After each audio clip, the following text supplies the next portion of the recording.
नमस्कार।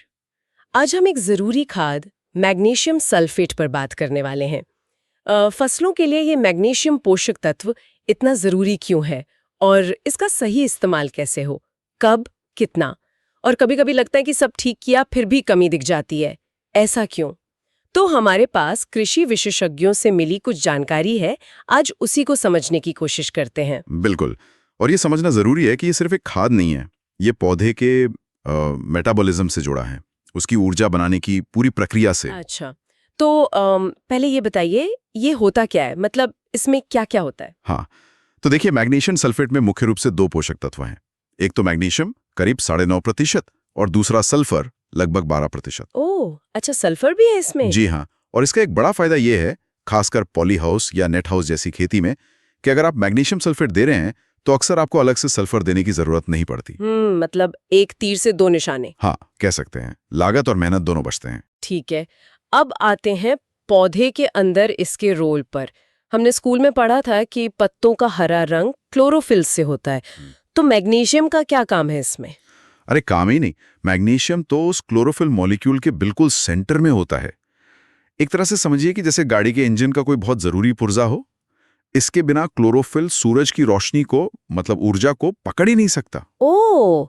मतलब अगर मैग्नीशियम नहीं तो पौधा खाना ही नहीं बना पाएगा। बिल्कुल, फोटोसिंथेसिस रुक जाएगा। रुक तो नहीं जाएगा पर हाँ धीमा जरूर पड़ जाएगा, बहुत धीमा।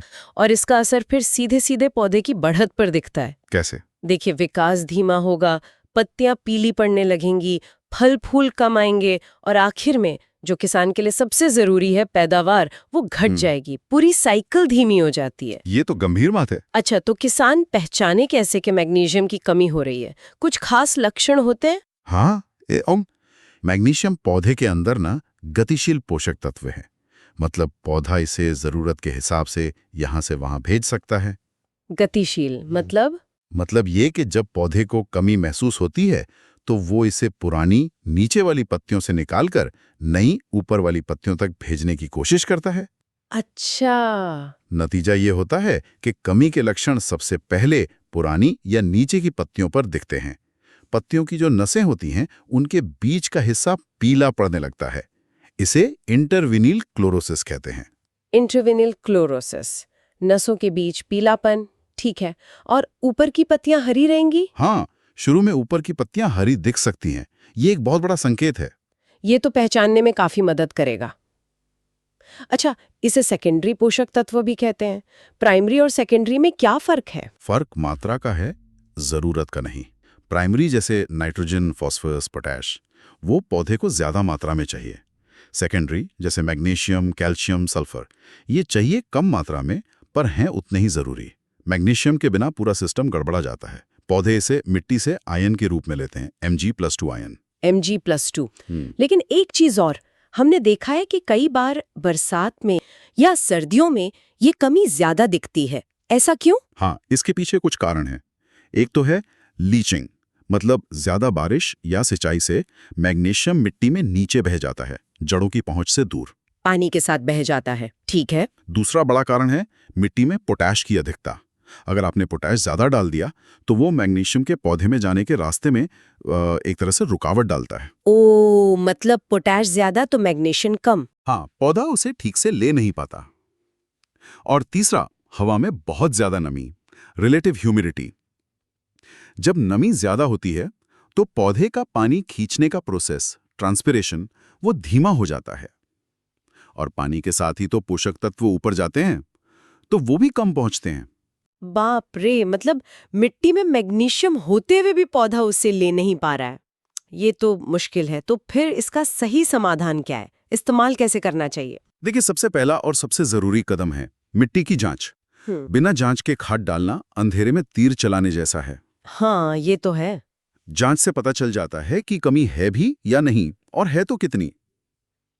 अगर कमी निकलती है तो सबसे अच्छा तरीका है कि फसल लगाने से पहले खेत तैयार करते समय ही 25 से 40 किलो प्रति एकड़ मैग्नीशियम सल्फेट मिट्टी में मिला दें। ये बेस डोज हो गया। खेत की तैयारी के समय 25 से 40 किलो प्रति एकड़, ठीक है।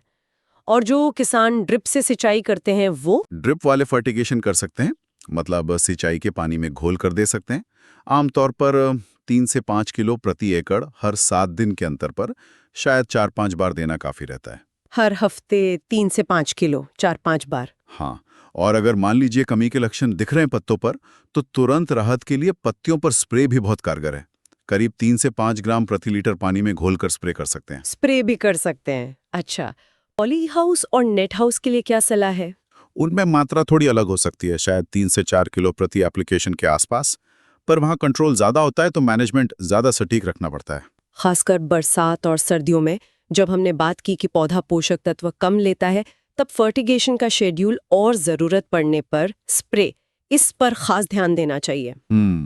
तो मतलब पॉली हाउस में मौसम का असर ज्यादा ध्यान में रखना होगा। बिल्कुल। तो कुल मिला के हमने समझा कि मैग्नीशियम क्लोरोफिल के लिए कितना जरूरी है, पौधे की ऊर्जा फैक्ट्री के लिए।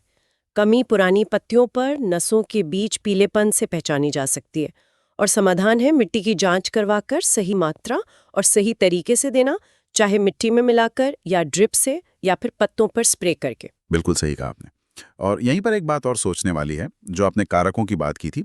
हमने देखा कि कैसे पोटैश की अधिकता या मौसम की नमी मिट्टी में मौजूद मैग्नीशियम को भी पौधे तक पहुंचने से रोक सकती है। हाँ, तो सवाल ये उठता है कि क्या इसी तरह दूसरे सूक्ष्म पोषक तत्वों के बीच भी कोई ऐसी खींचतान है या कोई तालमेल है, या फिर कोई और पर्यावरणीय तनाव जैसे तापमान या मिट्टी का पीएच वगैरह, जिस पे शायद हम उतना ध्यान नहीं दे रहे, और जो मतलब मानक खाद्य सिफारिशों को अपनाने के बावजूद पौधे की पूरी सेहत और उपज पर असर डाल रहा हो।